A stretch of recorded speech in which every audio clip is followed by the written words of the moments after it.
And then if you go with the phone, then I think we. So, Yeah, if you want, yeah, I would say prop it up if you can. So we just go the two of them. Denver, thank you for meeting with us today. Sure. And so we're excited to talk with you just a little bit about your history and some of the role that you've had in maybe Utah religious history as well. But starting with your background, you grew up Baptist, right? Yes. Well, my mom was Baptist. My father was a believer, but not necessarily a Baptist believer. Christian, belonged to the Masonic Lodge I joined in Massachusetts, but he belonged still in Idaho when we were there. What part of Idaho did you grow up in again? Mountain Home. It's an Air Force base there. My dad retired from the Air Force and stayed in Mountain Home. So it sounds like your mom was maybe more religious than your dad? Yeah, much so. I mean, he was not, he didn't wear religion on his sleeve. He was a believing fellow. But my mom wore it on her sleeve, and she would invite whoever the Baptist minister was over for Sunday dinners after church, and we had the Baptist minister as a house guest on a number of occasions. How did your dad feel about that, or did he? Oh, he was fine with it. He was fine with it. I mean, he I think he went to church on an Easter or two, but he didn't have any particular axe to grind for or against.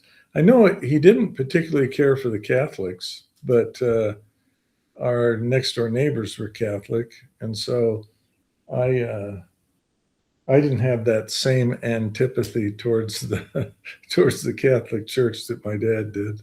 Sure. Yeah. Is there anything that stands out in memory of just growing up Baptist? Like, do you feel like you spent a lot of time reading the Bible with your family growing up? Did you go to church every Sunday personally? Well, yeah, my mom took my sister and I to church every Sunday. She had this little box of Bible verses called Our Daily Bread, and she would read a Bible verse to us at breakfast from the front card, and then she'd put it in the back. And so we rotated through Bible verses like, John 3:16, for God so loved the world, that he gave his only begotten Son, that whomsoever should believe in him should not perish but have everlasting life, is one of the cards that she would read. So it wasn't that I read the Bible, but I was very acquainted with specific verses, having heard them read at breakfast as a kid by my mom.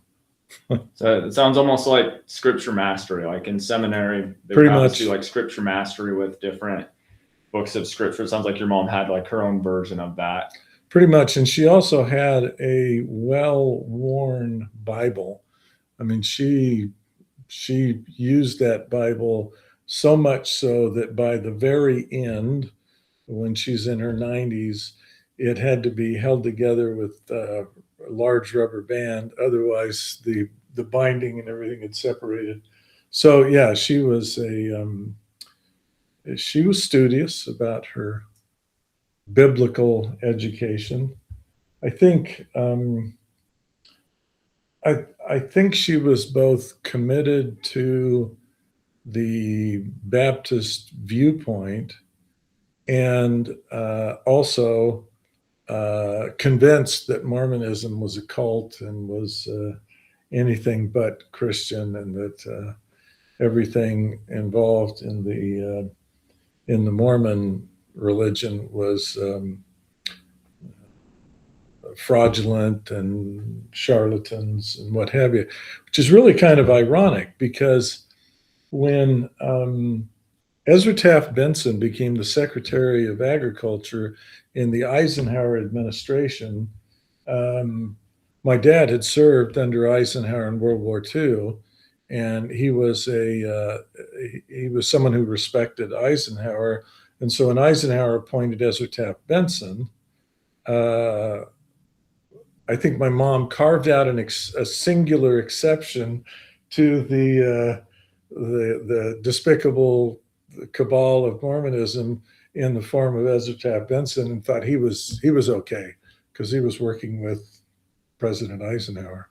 You think that was more of his relation to Eisenhower, not anything about his political views in John Birch society? And it's probably spilled over into that because my mom was quite politically conservative too. So I think he attracted sympathy for his political views too. Just kind of funny because my dad was not particularly politically dogmatic. I remember when Nixon and Kennedy, that was the first time as a kid that I became aware of, the election of a U.S. president. And because Nixon had served as Eisenhower's vice president, my dad was in favor of Nixon. I mean, he supported Nixon against Kennedy. Mm-hmm. But at the time, my dad was still on active duty in the military. And when Nixon lost and Kennedy won, it was like the day after the election, my dad was a supporter of Kennedy and a fan of Kennedy's. And we were in Germany when Kennedy came to Checkpoint Charlie in Berlin and gave his Ich bin ein Berliner speech. My dad was favorably impressed by that. And politics weren't, this hand-wringing, gripping kind of political divide that it has become today. My dad supported Kennedy as the president and was really distressed when Kennedy got assassinated. And we were still in Germany when that happened. And the German people were quite upset about that too. So. That makes sense. With talking about your mom being conservative and being in Idaho at that time, do you have any memory of them talking about John Birch Society or even Cleon Skousen and any of his ideas? I think my mom had a favorable view of the John Birch Society, but I don't remember there ever being like some kind of like meetings or like get-togethers. I just think that she held conservative views, which were, I believe, largely derived from the Baptist universe, because their theology, at least back then, was likewise conservative. So, Okay, so moving on a bit from your childhood, so as you got into teenage years, where did you go to high school? Was it Mountain Home High School? Mountain Home High School. Yeah, the Tigers. And so then you went on to serve in the military after that. But before, were you pretty interested in like history or civics classes going from military to law school? Like, you feel like there were traces of that from your teenage years that? Well, I really enjoyed literature. I really enjoyed history. I thought I really fell in love with Benjamin Franklin and his sense of humor, Mark Twain and his writing style. I think Mark Twain's really the one who supplied Americans with generally our sense of humor. That almost every one of the humorists or comedians or things that we find to be amusing were concocted in the mind of Mark Twain, and his ability to use humor to challenge worldviews. Um, you know, one of his statements was that petrified opinion never broke a chain or freed a human soul. Um, was I mean, the whole purpose behind the Huckleberry Finn volume was to go back and redeem the American conscience over the injury that slavery had inflicted on America, and he juxtaposed. I mean, people people today are really offended by the use of the word nigger, but the name of one of the heroic characters, the protector of Huck Finn, the companion that sent Huck on his quest down the river to find a place where Jim could be freed, was the name was Nigger Jim, and so he stood out as with moral clarity as someone who was a superior to many of the white charlatans and the carpetbaggers and the larger community, but also stood out as a moral force to help Huck Finn clearly perceive the value of humanity generally, and the pathetic nature of what slavery had done and had cost. But Huck Finn was written after the Civil War, so it was retrospective in that sense. And you know, I think I read Tom Sawyer when I was like fifth grader. I think I read Huck Finn for the first time when I was in sixth grade, and I had no idea that it was possible to write so well, to create a world that was so gripping and compelling.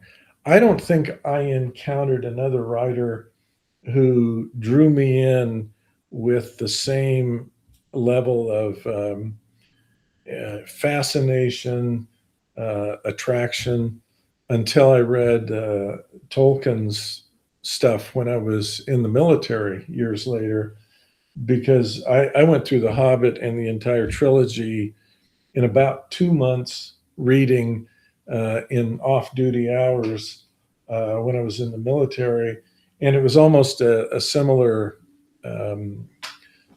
experience of realizing that there was this capacity to transform through literature the entire world that you live in, and how you view other people in society.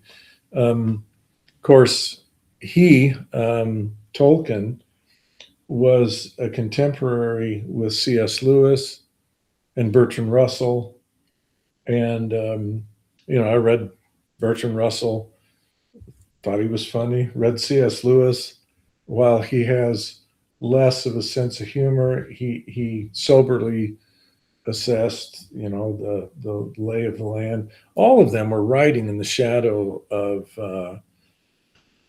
European unrest following World War One, and then during World War Two, and all of their writing. C.S. Lewis writing nonfiction and fiction, but Tolkien writing fiction, and Bertrand Russell writing his cynicism. All of them were a reflection of the thinking that was going on during the time. And literature and reading. My mother subscribed to Reader's Digest condensed books, so you could read entire masterpieces and do so in a condensed fashion so that you didn't need to plow through Les Miserables and its Crime and Punishment and its tormenting length. These condensed versions, how much shorter were they than the Considerably. originals? Like 1/3 of the originals, 1/4? Probably a fourth in the case of Les Mis. But I liked Les Mis, and I passed the test in high school, having only read the Reader's Digest condensed version. Must have been a decent test taker to pass that without reading the full thing. Yeah. The nuance here is what's interesting to me is you talking about your admiration for Mark Twain, where Mark Twain was so critical of Mormonism, referred to the Book of Mormon as, what was it, chloroform in print. Yeah. Seeing the nuance there.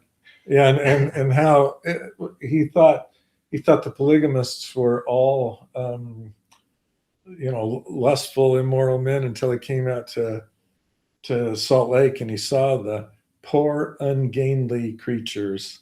And he commented that man who would marry one of them has performed an act of Christian charity, but the man that would marry a dozen of them has performed an act so sublime that people ought to take their hats off in reverence to the polygamists. And then he tells that story about buying a whistle for one of the kids and all of them wanting whistles, and it drove Brigham Young nuts with all the whistling that went on. Yeah, Twain had he enjoyed a fairly low opinion of Mormons and Mormonism. Sure. I feel like I remember one of my Utah studies professors in college talking a little bit about that. There was some quote that it was criticizing like the witnesses of the Book of Mormon, something along the lines of if the whole Whitmer family had signed as witnesses, I wouldn't be like any less satisfied than I am now. Something similar to that. And I while I was a law student, Jeffrey Holland came down to deliver a devotional talk. I think at the time he was church commissioner of education. I don't think he had been called into the 12. But, they delivered those Tuesday morning assembly meetings where they had, a visitor come and talk. Saw Ronald Reagan down there too. By the way. Ronald Reagan went to the BYU Law School? No, he went to deliver the talk in the Marriott Center that they give every week. Anyway, the devotional talk. Jeffrey Holland came down, and in his talk, he mentioned that he wrote his PhD thesis on Mark Twain's Roughing It. And in his thesis, he had identified the rough miner as representing Mark Twain's religious views. And of course, by that time, I think I'd read everything Twain had ever written, including his posthumous autobiography. And I thought, Holland missed it. He didn't understand Mark Twain's sense of humor grew out of an internal conflict. It was completely unresolved. He was both the frontier minister and the miner. He was both of those. His daughter died.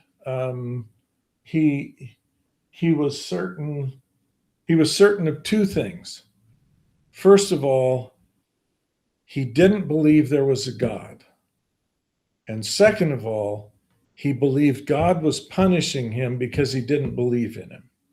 And he held both of those views. And it is that kind of internal conflict that allowed him to juxtapose ideas, juxtapose circumstances, situations, and out of that flows this incredible sense of irony, self-deprecation, humor. Um, he had both thoughts, and he entertained both thoughts, and he was both characters. And Jeffrey Holland was wrong in his doctoral thesis. Probably be a lot of believing Mormons that would not agree with you on that, but yeah, and that's okay too, yeah. because he was church commissioner of education, and he was anything but a member of the 12 when he wrote his thesis and when he gave that talk. The thesis having been written years earlier. And I frankly, if I had had an opportunity to sit down with Jeffrey Holland, I think I would have confronted him about his Mark Twain talk in the devotional at BYU, and had an opportunity to challenge the idea, because Twain entertained both thoughts.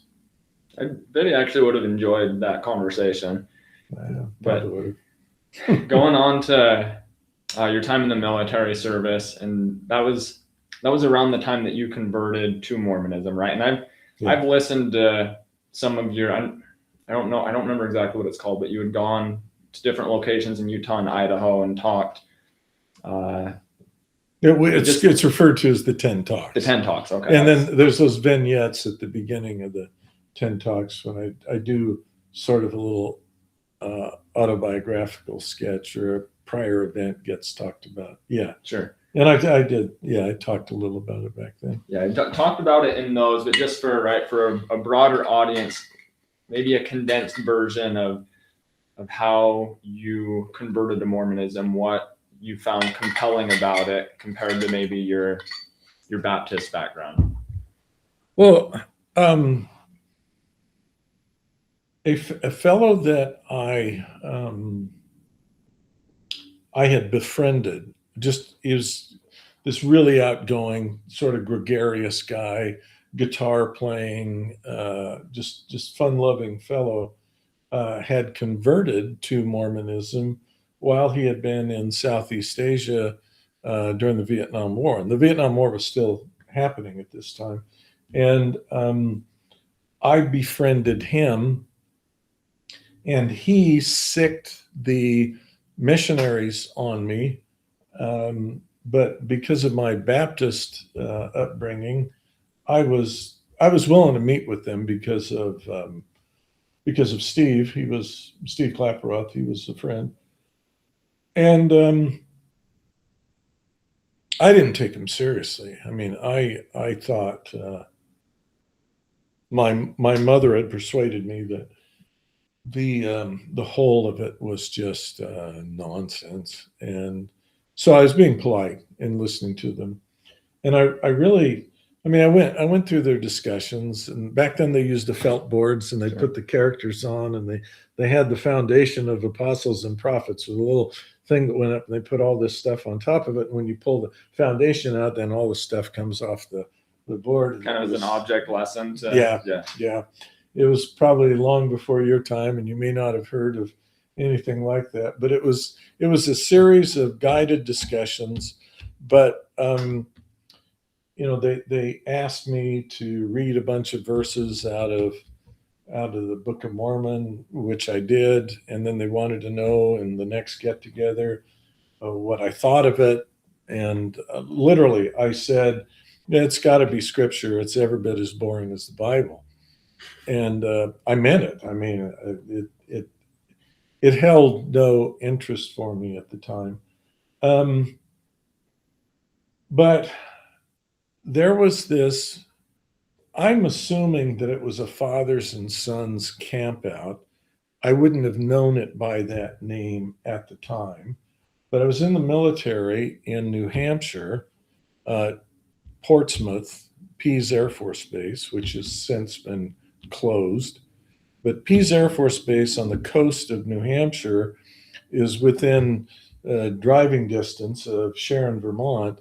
And the Joseph Smith birthplace has a visitor center up there in Sharon, Vermont. And I think in hindsight, it was probably a fathers and sons camp out. but it was there for the commemoration of the restoration of the Aaronic priesthood because they had a date for that. And Steve wanted me to go on this camp out. Yeehaw, let's go on a camp out. And so I went with him up to the birthplace of Joseph Smith in Sharon, Vermont, to attend a fathers and sons camp out. And the stake president was there and gave a talk in the morning when we got up, in which he was describing the fight between David and Goliath, and he was giving the kinds of dimensions of how tall Goliath would be that I hadn't heard anyone take that story really seriously, like it is a factual, actual event. It's not an allegory. It's not a metaphor. It's real people doing real stuff. And the height of Goliath was, it was like 9 feet 8 inches or something, according to the calculations that he had made in the conversion. And we're trying to recruit a 7'7" center to play for BYU out of France right now. So, okay, that's not horribly implausible given heights, but the fact that he took it so seriously kind of surprised me, because this seemed like a more serious biblical group of people than I imagined Mormons were, because they'd focused on the Book of Mormon in those discussions.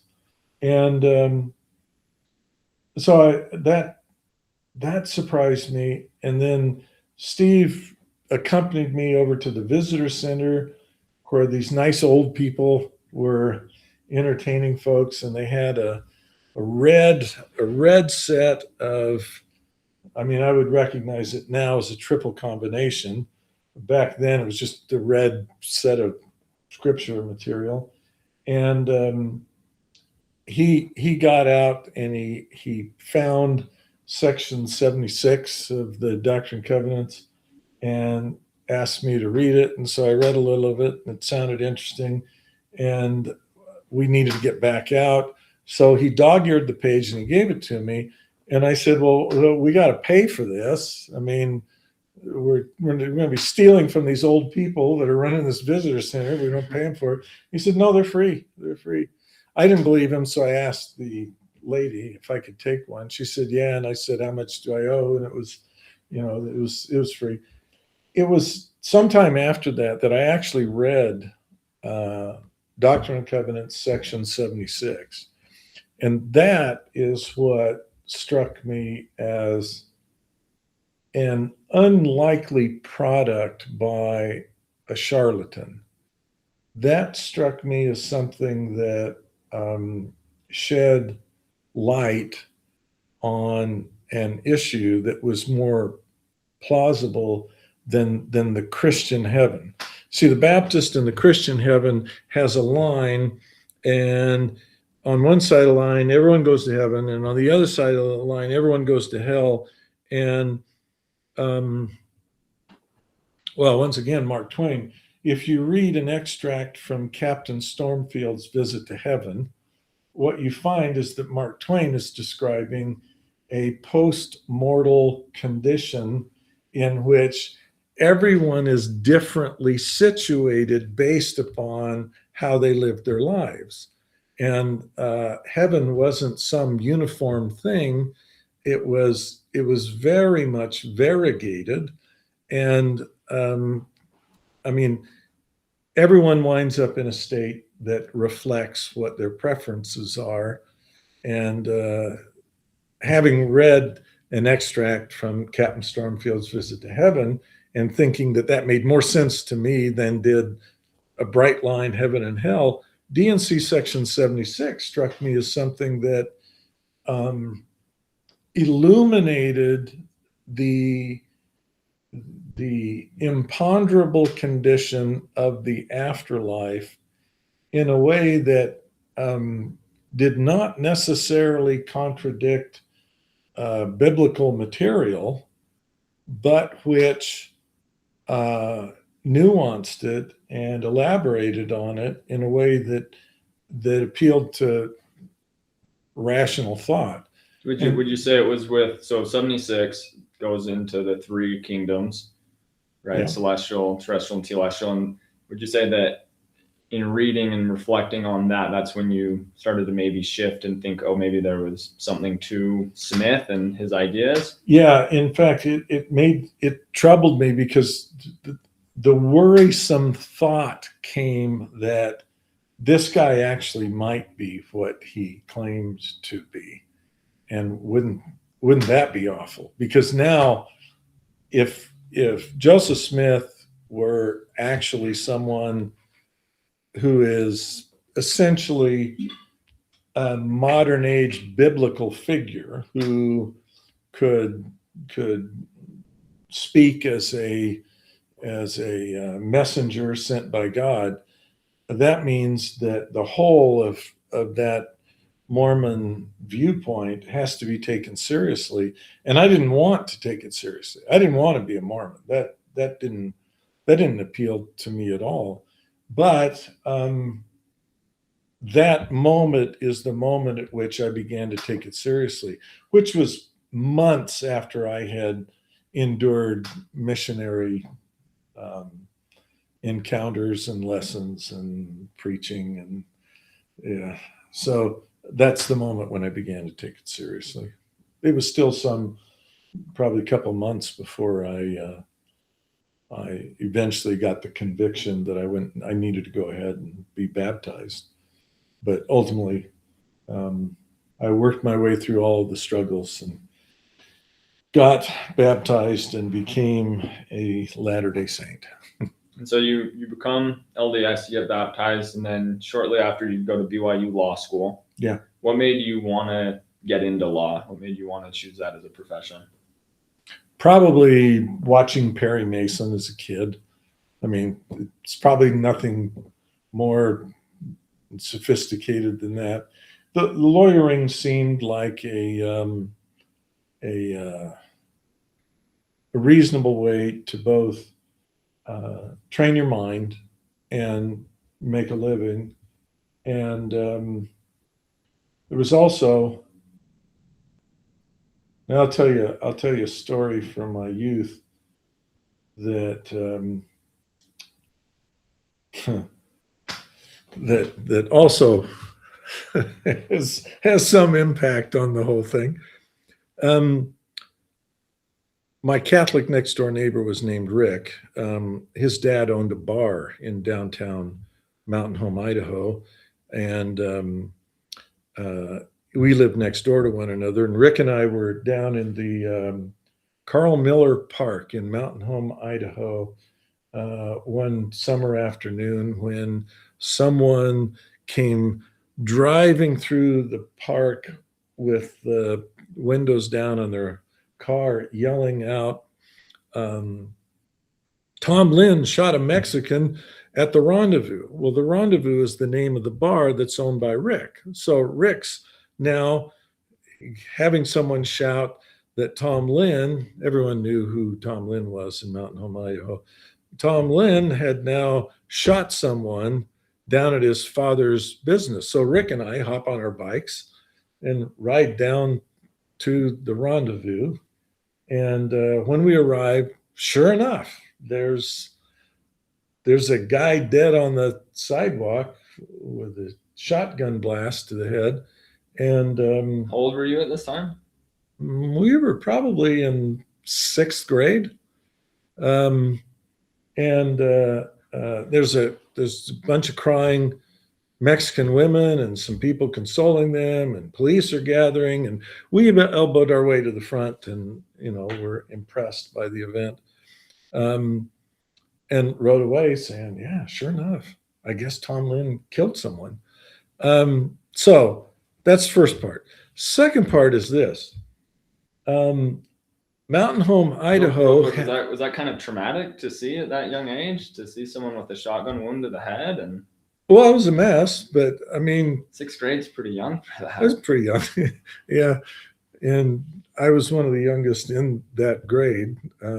But so sometime later, Tom Lynn is tried for murder. Mountain Home has a very small jury pool.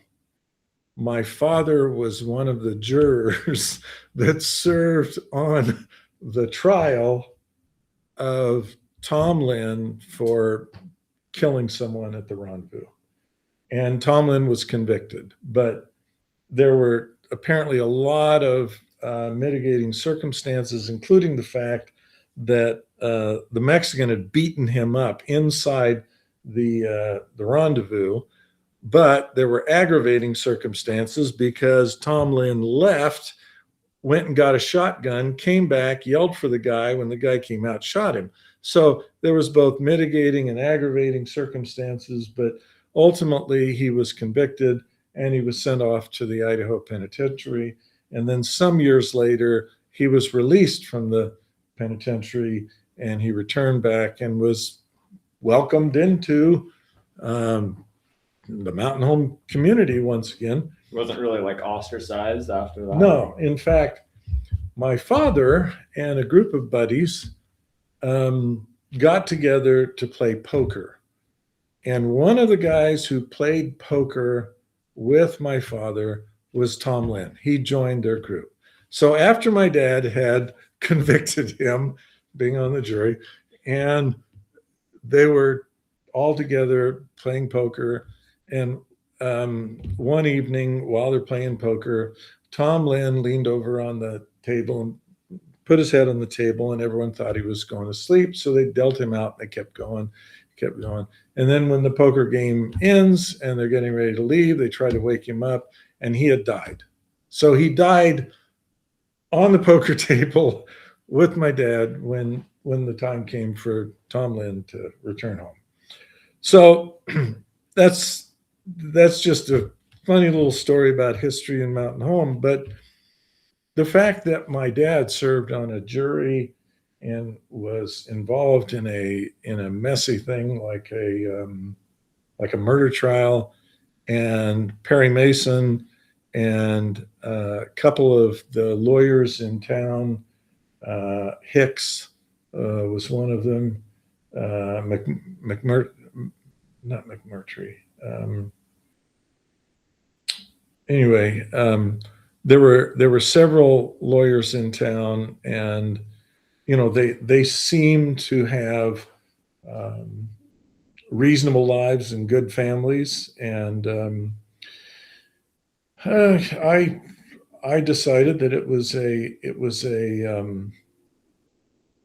a decent way to go, and I'd heard it was a fabulous education. And BYU had just put together a law school, and the faculty of the law school was extraordinarily impressive. And so I applied to BYU and to Utah and to Idaho and got admitted to all of them and went to BYU. And I've been grateful for having that education ever since. So then after BYU, you went on to, what type of law did you practice? Well, during law school, you try to get a clerkship to do something law related during the summer. And the first summer, I worked for a guy who was both a doctor, he graduated from med school, and a lawyer. And he said law school was harder than med school. But his practice. You said he was a doctor and a lawyer, the same yes, guy. Yeah, same guy. But he thought law school was harder than med school. Anyway, he practiced as a lawyer, and his practice was suing for medical malpractice because he had a background that allowed him to really perform competent work. I clerked for him between first and second year. He was in a plane wreck in San Diego, had a twin engine plane because his practice could support it. This medical malpractice was all over the place.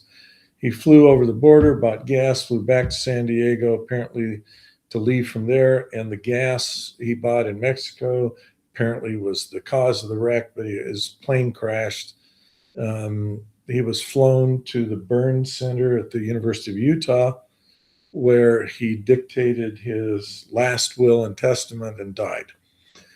So I couldn't clerk for him my second year because he died in the burn unit at the University of Utah. So another fellow who had clerked the prior year with this corporation asked me to take his place. So I showed up and I clerked this summer there, and rather liked the work. And they made me an offer at the end of my third year of law school. And so I took the offer, even though I was planning to return to Idaho. And I went to work in-house with an actively litigating federal government contract company that performed government contract work, and we were constantly having to deal with contract disputes involving the federal government. And so I stayed in Utah and I worked for a corporation for about, well, counting the clerkship, about 4 years. Then I went into private practice. So. Gotcha. And so after law school, you're practicing law, and then the main books I'm familiar with that you started with, it was The Second Comforter, right? That was the first one. That was one of the first ones. The main message is telling people that they can have a relationship with Jesus, that they can meet Jesus, essentially. Yeah, it used to be that the concept of the Second Comforter was something that got talked about in elders' quorums and in gospel doctrine, and in the last time it got mentioned in general conference, I believe, was 1977. And so after 77, it began to go adrift in emphasis. And when I wrote The Second Comforter, it was still Orthodox Mormon belief. After Turley and Richard Turley and Dallin Oaks went to Boise for what they called the Boise Rescue. Was Turley, he was an LDS historian? Yeah, he was still the LDS church historian at the time. But after they went to Boise, and Dallin Oaks more or less denounced the idea of the Second Comforter as a kind of false idea that gets portrayed by people trying to lead you astray, as opposed to an Orthodox church belief. This was maybe what, 2015, around this Boise? Yeah, I think it fell into obscurity from 1997 or 1977 until about 2015. Mm-hmm. And during that time period, despite the fact that there hadn't been any real discussion about that subject in general conference or in any of the publications from Deseret Book, it was still an Orthodox belief. So that when the Second Comforter came out as a book, it was a correct statement of LDS beliefs. I have never gone back and edited the book because it is no longer embraced by the LDS Church as an Orthodox doctrine. And you could say that it has been denounced since the Turley Oaks visit up in Boise, but it reflects what the faith believed from the time I became a Mormon in 1973 until the time that I published it, about 2006 or so. Um, it was the belief, it was the view, but Mormonism, the LDS version of Mormonism, has increasingly ceased to embrace the teachings that created the very church that it has become. If it had not been for the bundle of teachings that originated between 1829 and 1844 with Joseph Smith, you wouldn't even have no one would sign up and come aboard to be a member. And as they increasingly abandon or fail to perpetuate the earliest very compelling teachings, they cease to appeal to a whole group of people, and even to their own mainstream members. I mean, anymore, much of what was appealing and compelling about the origin of the Latter-day Saint faith is gone.